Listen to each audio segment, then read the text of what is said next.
This video na-agba anya mmiri na nwatakịrị jewe bọyị ka ọgụ ya tigidere ya ihe welu ntiti aka wee tigbuo this boy wee bunete ozie ka ndị be nna ya nie. Ndị mmadụ na-ege ntị ekele m unu. Enwe mmadụ ga-agba ọfụ ọ na-agba anya mmiri. Enwe ya ga-abụ ịfụ ikiricha anya mmiri ejughị anya. Dịka na-ekwusi ike na ngwụrụ onwe gị na-ekiri mụ bụ your own happiness. Kedu ka nwa afọ Igbo ga-eji akpọrọ nwanne ya nwoke ka ọ gụziere ya afịa in name of ịgba bọyị ya ruo ebe a na-akụziri ya afịa dịrị onye ahụ wee merere agị? Kedu ka ọ ga-eji etiketa nwatakịrị ife ya tigbuo ya bụrụ nwụrụ anwụ? One thing about this is bụ na ị bụrụ nwokorobịa na-etolite enwe ebe dị n'akwụkwọ na iwu bụ na ọbụ ka ị aga.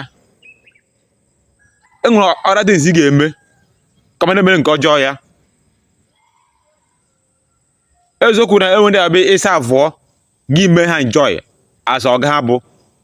Enwe ndị abịa gasa avụọ gị regret imeji gawa bọyị na-ere isi na abụọ.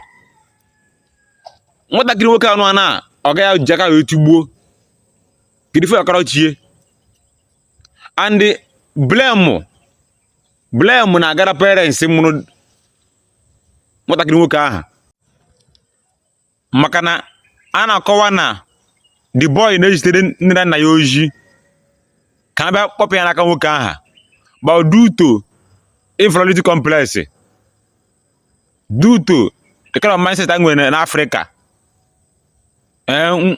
ịpụta ka esi nwa gị na-asa avụ Okeke na o nwere nnukwu ego na o mere nke mee nke ọzọ, ịmanye nwa nwoke na-agabiga n'aka Okeke ahụ ọ na-asa avụ.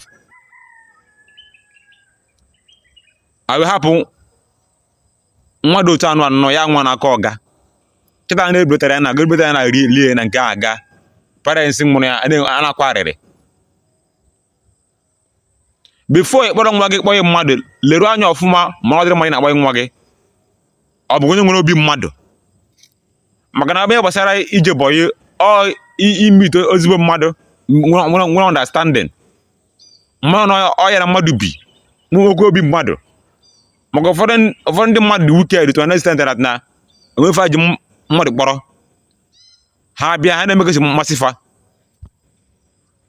Nwatakịrị nwoke anụ na gara bọyị na ọ gaghị etigbuo ya n'aka na ọ gaghị atugbuo n'aka na gezige na o nwere asị ọga geziri benefit na ọ bụrụ nwere afịa dịba ga na-azụrụ na-eme business increase ọ gaghị emezi increase again. Ọ bụrụ nwere customer ọ na-akpata buru ya ọ gaghị na-akpataziri the customers. Ndị ọga a na-asavụ ga-enyere ndị na-asavụ aka, maka ngwụrụ gị bụ ọga enwere isi avụrụ eburu ọga nke bụ oruzi on ton ime nwezi obi mmadụ, ime nwezi human sympathy. Ọ makara ọ bụrụ nwa gị nwee ọdụ obi oji anụ a wee tiketa ya nye wee tigbuo ya, ọ ife mwute ka ọ bụ.